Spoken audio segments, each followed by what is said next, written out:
प्रिय विद्यार्थी मित्रांनो, 22 तारखेपासून तुमची सीईटीची परीक्षा सुरू आहे आणि तुमचा अभ्यास झाला असेल किंवा झाला नसेल तरीही तुम्ही आता टेन्शन न घेता व्यवस्थितरित्या परीक्षेला कसं सामोरं जाता येईल आणि झालाय तेवढ्या अभ्यासात व्यवस्थित त्या 3 तासात जे काही आपल्याला ऍक्च्युअल तिथे काम करायचं आहे तिथे व्यवस्थित टाइम मॅनेजमेंट करून झालेल्या अभ्यासातच चांगल्या प्रकारे परीक्षा कशी देता येईल हे आज आपण ह्या व्हिडिओत पाहणार आहोत। कारण एमएसटी सीईटीची जी परीक्षा आहे ती स्पीड, अॅक्युरसी आणि टाइम मॅनेजमेंट यांची खऱ्या अर्थाने परीक्षा आहे आणि म्हणून हे टाइम मॅनेजमेंट या त्या 3 तासात कसं करायचं त्यासाठी मी हा व्हिडिओ बनवलेला आहे। व्हिडिओ बघण्यासाठी तुमचे 5 मिनिटं जातील पण त्याचा तुम्हाला खूप सारा फायदा होणार आहे। मी सेकंद आणि सेकंदाचा हिशोब करून हा सगळा तुमच्या पुढे 3 तासाचा हिशोब मांडलेला आहे आणि त्याचा तुम्ही जरूर उपयोग करून घ्याल। तर मी दीपाली कुलकर्णी देशमुख माझ्या विंग्स ऑफ फिजिक्स या चॅनलमध्ये आपलं सगळ्यांचं मनपूर्वक स्वागत करते। तर बघा, सगळ्यात पहिली सूचना मला तुम्हाला काय द्यायची आहे, तर जर तुम्ही कम्प्युटरशी फॅमिलियर नसाल तर एखाद्या कम्प्युटर सेंटरमध्ये जाऊन तुम्ही थोडेसे पैसे देऊन कम्प्युटर हँडलिंगची प्रॅक्टिस करून घ्या। म्हणजे गेल्या गेल्या ते सगळा सेटअप बघून तुम्हाला टेन्शन येणार नाही, भीती वाटणार नाही आणि तुमचं मेंटल स्टॅबिलिटी ही टिकून राहील। आलं का लक्षात? तर कॉन्फिडन्स कधीही हरवू द्यायचा नाही बाळांनो। जर पेपर अवघड निघाला तर तो पूर्ण सगळ्या शिफ्टसाठी अवघड असतो आणि तुमचं पर्सेंटाईल हे कशावर निघतं तर त्या शिफ्टला किती विद्यार्थी होते त्याच्यावर तुमचं पर्सेंटाईल निघतं। आणि म्हणून जर तुमचा एखाद्या शिफ्टचा पेपर टफ आला तर स्वतः घाबरून न जाता जेवढे प्रश्न येतात ते व्यवस्थित अटेम्प्ट करणं हे तुमच्या हातात आहे, न घाबरता। आणि तीच तर खरी तुमची कसोटी आहे। आणि म्हणून काय करायचं, तर जर त्या शिफ्टचा पेपर अवघड असेल, सगळ्या मुलांसाठी शिफ्टचा पेपर अवघड असेल, मग कधी कधी बघा 100 मार्कामध्ये सुद्धा एखाद्या शिफ्टचं पर्सेंटाईल 98-99 आलेलं आहे आणि कधी कधी 150 मार्कात पर्सेंटाईल सुद्धा 98-99 पर्सेंटाईल आलेला आहे। आणि म्हणून पेपर सोपा निघू दे नाहीतर अवघड निघू दे, आपल्याला उत्तम प्रकारे तो कसा सोडवायचा हे आपण बघणार आहोत। तर आपण आधी वेळेचा हिशोब करू। आपल्याला 3 तास म्हणजेच 180 मिनिटं आणि 180 मिनिटं याच्यामध्ये आपल्याला पेपर द्यायचा आहे। मग आता बघा, फिजिक्स साठी तुम्हाला 50 प्रश्न आहेत, ते किती वेळात सोडवायचे? 45 मिनिटात सोडवायचे। केमिस्ट्रीसाठी 50 प्रश्न आहेत, ते 45 मिनिटात सोडवायचे आणि बायोलॉजीसाठी 100 प्रश्न हे 90 मिनिटात सोडवायचे। म्हणजे प्रत्येक प्रश्नाच्या वाट्याला किती वेळ येतो तर 54 सेकंद वेळ येतो।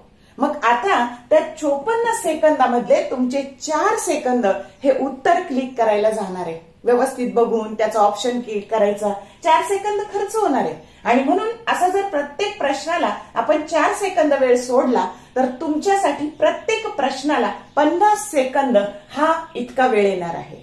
आलं का लक्षात? आणि सगळ्यात पहिली सूचना काय लक्षात ठेवायची की आपल्याला 50 सेकंदात प्रत्येक प्रश्न सोडवायचा आहे। मग तरी पण आउट ऑफ मार्क्स मुलांना कशी पडतात? 50 पैकी 50 फिजिक्सला पडतात, 50 पैकी 50 केमिस्ट्रीला पडतात, 100 पैकी 100 बायोला पडतात मुलांना। तर त्यांनी तेवढी तयारी केलेली असते आणि परीक्षेच्या 3 तासात वेळेचं व्यवस्थित नियोजन करून त्यांनी पेपर दिलेला असतो न घाबरता, म्हणून त्यांना मार्क्स पडतात। मग आपल्यालाही तेच करायचंय, आपल्याला घाबरायचं नाहीये आणि व्यवस्थित वेळेचं नियोजन करून आपल्याला बरोबर टाइम मॅनेज करायचा आहे। मग आता बघा, सगळ्यात पहिली सूचना मी काय सांगते, अटेम्प्ट ऑल क्वेश्चन्स। तिथे तुमचं रेड कलर येतो बघा, क्वेश्चन तुम्ही अटेम्प्ट केला आहे का नाही त्याच्यासाठी, किंवा हिरवा ग्रीन कलर येतो। तर आता बघा, तुम्ही क्वेश्चन अटेम्प्ट केलेले आहे, असे वेगवेगळे कलर येतात त्या प्रश्नांना। तर जो कलर तुमचा अटेम्प्ट केलेल्यासाठी असेल, सपोज ग्रीन कलर असेल तर तुमचे 50 प्रश्न हे ग्रीन झालेले आहे का नाही प्रत्येक विषयाचे, म्हणजे फिजिक्सचे 50, केमिस्ट्रीचे 50, बायोचे 100 हे तुम्हाला कम्प्युटर दाखवतं। आणि म्हणून जर वेळ कमी राहिला तरी नुसते रिकामे सोडण्यापेक्षा त्याला पटपट क्लिक करून द्या। आलं का लक्षात? आणि म्हणून तुम्ही काय करा, पहिली सूचना, अटेम्प्ट ऑल क्वेश्चन्स। सगळे क्वेश्चन्स अटेम्प्ट करा, कारण निगेटिव्ह सिस्टीम नाहीये आणि रिकामे सोडण्यापेक्षा तुम्ही जर काहीतरी अटेम्प्ट केला आणि ते लकीली बरोबर आलं तर तुम्हाला त्याचे मार्क्स मिळणार आहेत। आणि म्हणून कोणताही प्रश्न रिकामा सोडायचा नाही ही मनाला सूचना देऊन ठेवा। आलं का लक्षात? समजा आता वेळ 10 प्रश्न राहिले आणि वेळ खूप कमी राहिला तर द्या पटपट वाटतील ते क्लिक करून. आलं का लक्षात? पण रिकामे सोडू नका. ही पहिली महत्वाची सूचना आहे. आता दुसरी गोष्ट काय बघा, तर आता आधी आपण फिजिक्सचं टाइम मॅनेजमेंट बघू. मग जर तुम्ही जुन्या क्वेश्चन पेपरचं अनालिसिस केलं तर त्याच्यामध्ये 10 ते 12 प्रश्न हे थेरी बेस्ड असतात आणि ते खूप सोपे असतात. आणि म्हणून ते थेरी बेस्ड जे क्वेश्चन्स आहेत, समजा 11 प्रश्न 50 पैकी पडले, मग आता तुम्ही काय करायचं तर 10 सेकंद त्या 11 प्रश्नांना वापरायचे. मग जर 10 सेकंद तुम्ही 11 प्रश्नांना वापरले तर तुमचे 110 मिनिटं त्याच्यासाठी खर्च झाले आणि तुमचे सेव्ह किती झाले बघा, तर 11 गुणिले 40 सेकंद सेव्ह झाले. म्हणजे 440 सेकंद तुमचे त्या 11 प्रश्न सोडवताना वाचलेले आहेत.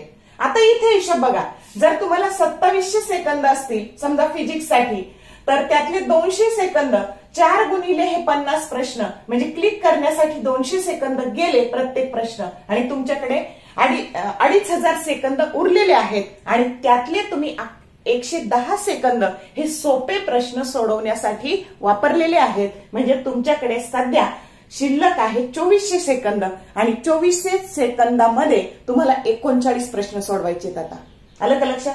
मग आता काय करायचं बघा, तर आता हा जो तुम्ही इथं वेळ वाचवलाय 440 सेकंद, मग आता त्याच्यामध्ये इझी न्यूमरिकल्स आहेत, पण ते किती आहेत तर ते 16 आहेत, 16 न्यूमरिकल्स आहेत. तर साधारणतः ह्या 440ला जर तुम्ही 16ने भागलं तर 27.5 असा सेकंद प्रत्येक प्रश्नासाठी तुमच्याकडे वाचलेला आहे आणि तो इथं तुम्ही वापरला. म्हणजे तुम्ही जर 27 सेकंद त्यातले घेतले, 0.5 सोडून दिले आणि आधीचे त्याचे 50 आणि हे 27 असा 77 सेकंद आता या 16 प्रश्नांसाठी तुम्ही वेळ वापरू शकता, की जे इझी न्यूमरिकल्स आहेत, जे 50 सेकंदात नाही होणार आहे पण ते 77 मध्ये जरूर होणार आहे. आपण 4 सेकंदावर क्लिक करायला सोडून दिलेले आहे आणि म्हणून ते इझी वाले 16 प्रश्न तुम्ही प्रत्येकासाठी 77 सेकंद वेळ वापरला तर 1232 सेकंदात तुमचे ते 16 प्रश्न सोडवून होणार आहे.